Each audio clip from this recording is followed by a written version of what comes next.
광주광역시가 풍암호수의 오염원을 원천 차단하는 방안을 제시한 TF팀의 수질 개선안을 따르기로 최종 결정했습니다. 현 상태 유지로는 풍암호의 녹조와 수질 악화를 개선하기가 어렵다고 판단했기 때문입니다. 영광군이 한빛 원자력발전소의 바닷물 냉각수 상용을 2개월만 허용했습니다.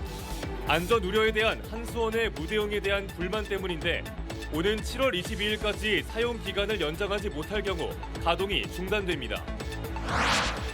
김가람 전 국민의힘 청년 대변인이 국민의힘 선출직 최고위원회 광주 출신으로 첫 당선돼 지도부에 입성하게 됐습니다. 정부와 여당에 호남의 목소리를 전달하는 대변자가 되겠다고 당선 소감을 밝혔습니다. 다가오는 여름을 맞아 물놀이가 많아질 걸로 보이자 학교마다 학생들에게 물놀이 사고 대처법을 알려주기 위해 생존 수영 교육이 한창입니다. 여러분 안녕하십니까? KBC 8시 뉴스입니다. 광주광역시가 풍암호수의 수질 개선 방안으로 TF팀의 권고안을 따르기로 최종 결정했습니다. 담수량을 줄이고 오염원의 유입을 원천 차단하는 방안인데 현 상태 보존을 요구하는 일부 주민들의 반발이 계속될 것으로 보입니다. 박성호 기자의 보도입니다. 광주시가 어제 풍암동 지역주민협의체와의 면담 자리에서 수질 개선 TF팀의 개선 방안대로 사업을 추진하겠다고 밝혔습니다. TF팀의 개선 방안은 호수 넓이는 유지하되 호수 바닥을 높여 수심을 평균 1.5m 수준으로 바꿔 담수량을 45만 톤에서 16만 톤으로 줄이는 게 주요 골자입니다. 호수 바닥에는 친환경 방수처리랍니다. 퇴비를 쓰는 장미원은 이전에 오염물질의 유입을 원천 차단하기로 했습니다. 수질 개선에 화학 제품을 이용하지 않아 친환경적인 데다 유지 비용도 연 2억 정도로 많게는 연 30억가량 드는 화학적, 기계적 처리 방식보다 저렴하다는 점이 장점입니다. 자연 기반의 그런 인공습지를 만드는 그 시설을 저희들이 계획을 했었습니다. 어떤 화학약품도 사용하지 않고 있고 그렇기 때문에 그 유지 비용이 많이 들어가지 않습니다. 앞서 광주시는 주민협의체가 제시한 풍암호수 원형 보존 방안을 3개월간 조사했지만 원형 보존은 불가능하다는 결론을 내렸습니다.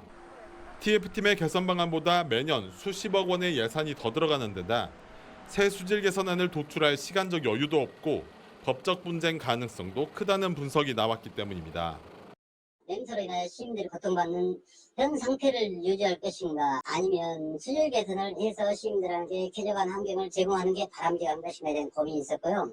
가장 쾌적하고 깨끗한 물이 있는 풍암호수에 대한 부분에 대해서 방법을 찾아갈 계획입니다. 하지만 호수 원형 보존을 주장해온 주민협의체가 광주시의 결정에도 반발하고 있어 풍암호수를 둘러싼 논란은 당분간 계속될 것으로 보입니다. KBC 박성호입니다. 원전을 가동하기 위해선 바닷물을 냉각수로 사용해야 하는데요. 영광군이 한빛원전의 바닷물 냉각수 사용 기간을 역대 최단 기간인 2개월만 허가했습니다. 이에 따라 원전 운영에 비상이 걸렸습니다. 구영슬 기자의 보도입니다. 원전 안 6개 터빈을 가동할 때 필요한 증기의 온도를 낮추기 위해 바닷물을 냉각수로 사용하는 한빛원전. 영광군이 지난달 23일 한빛원전의 바닷물 냉각수 사용 기간을 2개월만 허가하며 원전 운영에 제동을 걸었습니다. 사용 기간은 다음 달 22일까지로 역대 최단 기간입니다. 또 핵폐기물 저장시설을 만들기 때문에 국민들의 불안감을 더 조성하고 있습니다. 한빛 원전에서 주민들에게 영광 국민들에게 안정성을 확보를 어떻게 하고 있으며 대책을 어떻게 할 것인지 그런 기간을 준 걸로 해서 2개월을 줬습니다. 영광 주민들은 원전 안전성 문제를 제기해왔지만 한수원이 무대응으로 일관하며 한빛 4호기 재가동에 들어갔고 핵폐기물 임시저장시설 건설도 일방적으로 추진해 불만이 큽니다. 영광 1, 2호기 같은 경우 수명이 다한 발전소임에도 불구하고 수명을 연장을 한다고 하니까 3, 4호기 같은 경우는 여전히 부실공사에 대한 의혹이 해소가 안 된 상황이기 때문에 42년까지 6개호기가 가동하는 것으로 해가지고 신청을 했기 때문에 지역 주민들은 지금 반발을 하고 있는 거고요. 이대로 영광군이 바닷물과 공유수면 사용 허가를 내주지 않는다면 한수원은 원전 운영을 중단할 수밖에 없습니다. 한수원은 구조 안전성 검사 결과 등을 근거로 원전 안전성엔 문제가 없다며 냉각수 사용과 관련해 영광군의 요구 조건을 갖추겠다는 입장입니다. 굉장히 아쉽고요. 이들은 계속해서 우리 허가청인 영광군청하고 지속적으로 소통하고 협의함으로써 다음번에는 조금 더 저희들이 원하는 좀 약간 적정한 기간을 허가받도록 앞으로 계속 노력하겠습니다. 한수원은 이달 말 영광군에 바닷물과 공유수면 점용과 사용기간 변경 신청을 할 계획입니다. KBC 구영슬입니다. 화순군이 공무원 해외 연수를 체육대회 경품으로 내걸었다 논란이 일자 결국 취소했습니다. 구복규 화순군수와 신종훈 국회의원 등은 지난 2일 공무원 800여 명이 참석한 가운데 체육대회를 열고 즉흥적으로 해외 연수를 경품으로 내걸고 추첨으로 대상자를 선정한 뒤 논란이 일자 뒤늦게 철회 방침을 밝혔습니다. 화순군은 올해 4억 원의 예산으로 1인당 250만 원씩 154명에게 해외 정책 연수를 지원하는 제도를 시행하고 있습니다. 김가람 전 국민의힘 청년 대변인이 태영호 전 최고위원의 후임을 뽑는 보궐선거에서 당선됐습니다. 광주 출신 정치인이 국민의힘 선출직 최고위원으로 지도부에 입성한 건 처음인데요. 김신임 최고위원은 정부와 여당의 호남의 목소리를 전달하는 대변자가 되겠다고 당선 소감을 밝혔습니다. 이상환 기자입니다. 김가람 전 국민의힘 청년 대변인이 최고위원 보궐선거에서 당선돼 지도부에 입성하게 됐습니다. 김 전 대변인은 3파전으로 치러진 이번 보궐선거에서 70%라는 압도적 득표율로 1위를 기록했습니다. 당헌 제19조 27조에 의하여 최고위원으로 김가람 후보가 선출되었음을 선포합니다. 새누리당 시절 전남 출신인 이정현 전 의원이 당 대표에 당선된 적은 있지만 광주 출신 정치인이 국민의힘 최고위원에 선출된 건 처음입니다.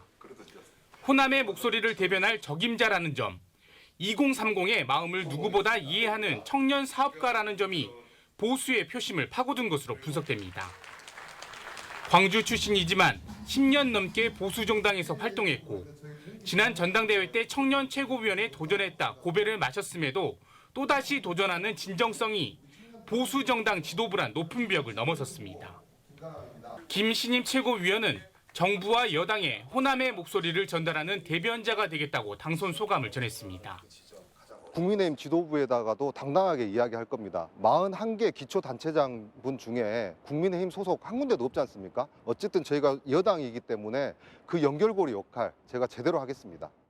지난 전당대회 때 최고위원이 된 전북 출신 조수진 의원에 이어 김가람 최고위원까지 지도부에 입성하면서 보수 여당 내에서도 호남의 입지가 점차 높아지고 있습니다. KBC 이상환입니다. 학동 참사 2주기인 오늘 희생자들의 넋을 기리는 추모식이 사고 현장에서 열렸습니다. 이번 추모식은 유가족 등 100여 명이 참석한 가운데 추모 묵념과 헌화, 추모사 순으로 진행됐으며 당시 현장에 투입됐던 구조대원들에게 감사패를 전달하는 시간도 마련됐습니다. 학동 참사는 지난 2021년 6월 동구 학동의 재개발 철거 공사 현장에 있던 건물이 무너지면서 9명의 사망자와 8명의 부상자를 낸 사고입니다. 광주 동구 지산동에서 조선대학교 교내를 관통하는 왕복 2차선 도로가 개통했습니다.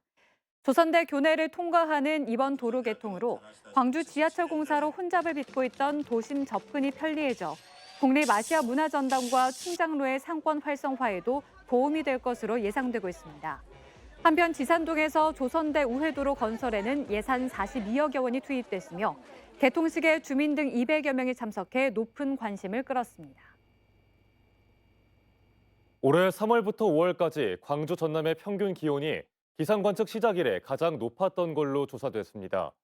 광주지방기상청이 발표한 2023년 광주 전남 봄철 기온 특성을 보면 지난 3월에서 5월 광주 전남의 평균 기온은 평년 대비 1.4도 높은 14도로 기상관측이 시작된 지난 1973년 이래 가장 높았습니다. 같은 기간 강수량은 380.8mm로 평년 272.2에서 344.3mm보다 많았고 황사일수는 평년보다 3.3일 많은 8.3일이었습니다. 다가오는 여름을 맞아 아이들과 물놀이 갈 계획 세우신 분들 많으실 텐데요. 요즘 학교에선 아이들에게 물놀이 사고 대처법을 알려주기 위해 안전 교육이 한창이라고 합니다. 고우리 기자가 초등학생들의 생존 수영 교육 현장을 다녀왔습니다. 눈을 질끈 감고 발차기에 열중하는 아이들. 물에 빠진 상황을 가정해 숨 참는 연습을 해보지만 얼굴이 금세 물 밖으로 올라옵니다.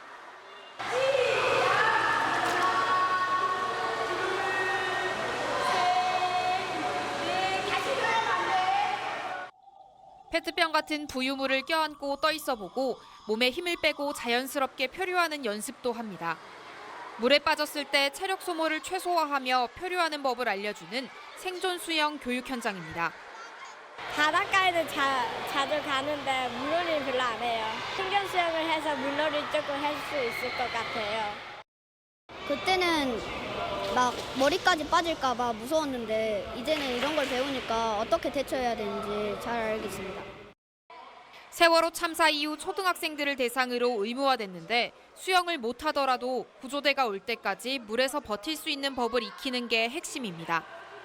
그동안 생존 수영 교육을 대상을 확대하는 데 주안점을 두었다면 내년부터는 질적으로도 향상될 수 있도록 물놀이 사고로 숨지는 학생은 해마다 전국적으로 10여 명 안팎. 올여름 온전한 일상 회복 속에 피서객이 늘어날 것으로 예상되는 만큼 물놀이 안전 교육이 다시 강조되고 있습니다. KBC 고울입니다. 프로축구 K리그1 시즌이 중반으로 접어들고 있는 가운데 승격팀 광주FC가 연승 가도를 달리고 있습니다. FA컵 1경기와 리그 3경기 등 최근 4경기를 모두 승리로 장식하며 본격적인 상위권 경쟁에 뛰어든 광주FC는 내일 동반 승격팀인 대전 하나시티즌을 상대로 5연승에 도전합니다. 김재현 기자입니다. 시즌 17라운드가 지난 현재 광주는 7승 3무 7패, 승점 24점을 기록하며 상위 스플릿 진출이 가능한 6위에 자리 잡고 있습니다. 시즌 초반 선전 이후 4월과 5월에 다소 주춤하기도 했지만 승격팀의 한계라는 일부의 지적을 비웃듯 다시 연승 행진을 펼치고 있습니다. 리그에서는 지난달 13일 대구FC와의 13라운드 경기에서 진 이후 4경기에서 패배 없이 3연승을 기록 중입니다. FA컵 16강전 승리를 포함하면 최근 4경기를 모두 승리로 장식했습니다. 다른 팀에서 많이 저희를 분석을 한 것 같아서 저희가 좀 변화를 가져가는 중이었거든요. 그런 변화에 대해서 선수들이 좀 잘 운동장에서 이행을 하고 잘 움직여줘서 이렇게 좋은 결과가 있다고 생각을 합니다. 외국인 공격수 산드로와 에이스 엄지성 등 주전 자원들이 사고와 부상 등으로 이탈했지만 새롭게 출전한 선수들이 제 몫을 해주고 있습니다. 지난 7일 수원 삼성전에서는 후반 교체 투입된 외국인 공격수 토마스가 리그 데뷔골과 멀티골을 터뜨리며 극적인 2대1 역전승을 이끌었습니다. Eu esperei o bom momento chegar. Hoje eu fui feliz, fiz 2 gols, mas de coração eu estou mais feliz porque o time ganhou. Claro, estou muito feliz com o feito pessoal, mas o mais importante para mim é ver meus companheiros felizes, o staff feliz e principalmente a torcida e minha família feliz também. 두려움 없이 승리의 기세를 이어가고 있는 광주는 내일 대전과의 원정 경기에서 5연승에 도전합니다. KBC 김재현입니다. 트럭과 승용차가 충돌해 2명이 숨지고 2명이 크게 다쳤습니다. 오늘 오전 10시 반쯤 영암군 삼호읍의 한 교차로에서 우즈베키스탄 국적의 30대 A씨가 몰던 승용차와 1톤 트럭이 충돌해 트럭에 타고 있던 70대 2명이 숨지고 승용차 운전자인 A씨와 트럭 운전자가 다쳐 병원으로 옮겨졌습니다. 경찰은 A씨가 신호를 지키지 않아 사고를 낸 것으로 보고 정확한 경위를 조사하고 있습니다. 여수 쌍봉천으로 오폐수가 흘러들어 물고기들이 떼죽음을 당하고 있습니다. 지난 4일부터 여수시내를 관통하는 쌍봉천에서 물고기 수십 마리가 집단 폐사하고 있습니다.